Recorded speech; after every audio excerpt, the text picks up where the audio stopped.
علامہ صاحب، کیسے دیکھتے ہیں کل کی ایک طویل ملاقات، اور یہ بڑی ضروری تھی اور ایک بڑا اچھا کنسنسس ڈیولپ ہوا ہے، اتفاق رائے ڈیولپ ہوا ہے کل کے بعد؟ پاکستان اس طرح کے داخلی اور خارجی چیلنجز کا سامنا ہے۔ ان چیلنجز میں سب سے اہم ترین چیلنج یہاں کی سیکیورٹی ہے، اور وہ انٹرنل سیکیورٹی ہے۔ انٹرنل سیکیورٹی کے حوالے سے اس وقت جس طرح کی صورتحال گزشتہ 2 سالوں میں پاکستان میں رونما ہوئی ہے، یہ ماضی کی نسبت یکسر مختلف ہے۔ تو ان 2 سالوں میں دہشت گردی اور خودکش حملوں کا ریشو گزشتہ سالوں کی نسبت بہت زیادہ بڑھ گیا ہے۔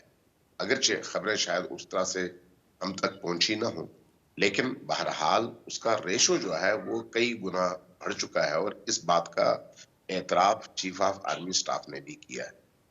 اسی بالکل۔ طرح سے دوسرا پہلو یہاں کی معیشت کا ہے، اور معیشت کے حوالے سے پاکستان سے جس تیزی کے ساتھ اس عرصے میں ڈالرز بیرون ملک اور بالخصوص افغانستان منتقل کیے جا رہے تھے، اس کی وجہ سے پاکستان کی معیشت کو ایک انتہائی سخت اور بھیانک نقصان کا سامنا کرنا پڑ رہا تھا، اور اس کے اثرات ہم نے گزشتہ 6 ماہ میں پاکستان کے اندر دیکھ لیے تھے۔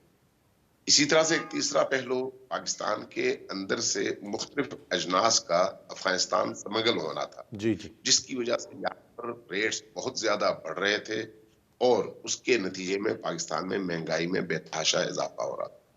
اور اس کے بعد چوتھا پہلو اس کا یہ ہے کہ پاکستان کے اندر مختلف چیزیں باہر سے امپورٹ کی جاتی ہیں، پہلے امپورٹ کی جاتی ہیں افغانستان، اور افغانستان سے پھر چور رستوں کے ذریعے سے پاکستان لا کر ان چیزوں کو بیچا جاتا، جس کے نتیجے میں پاکستان کے اندر جو ہماری اپنی مصنوعات تھیں، اپنی جو صنعت تھی، اس کا بٹا بیٹھ چکا تھا، اور اس کا شدید نقصان پاکستان کو ہو رہا تھا۔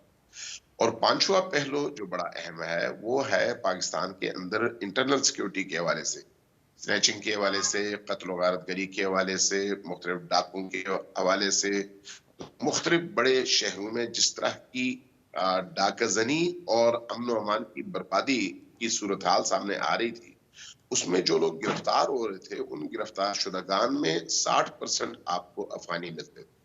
یہ صحیح۔ جو 5 یا 6 بڑے موضوعات ہیں، انہی موضوعات پر ڈسکشن اور ان کے حوالے سے تازہ ترین معلومات شیئر کرنے کے لیے آرمی چیف نے کل کا اجلاس بلایا تھا۔ تو اور کل یہ کے جو آپ اجلاس نے کی علامہ صاحب ایک ذکر خوبی کیا، یہ تھی۔ انتہائی اہم ترین یہ کور ایشوز ہیں، انتہائی اہم مسائل ہیں اس وقت ملک کے۔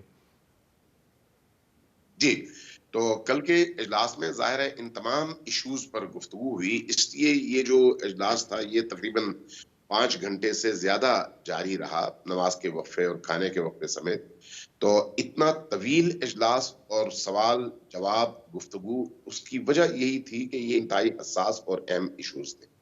تو اس اجلاس کی ایک خوبی تو یہ تھی کہ تمام علماء کرام تمام مسالک کی نمائندگی میں آرمی ہیڈ کوارٹر میں جمع تھے، اور دوسری اس کی اہم خوبی یہ تھی کہ تمام علاقوں سے تھے، تمام مسالک کے ساتھ ساتھ تمام علاقوں کی نمائندگی تھی، یعنی گلگت بلتستان سے لے کر کشمیر تک، اور کشمیر سے لے کے بلوچستان اور سندھ کے شہروں تک کی نمائندگی اور اعلیٰ سطح کی نمائندگی اس اجلاس میں موجود تھی۔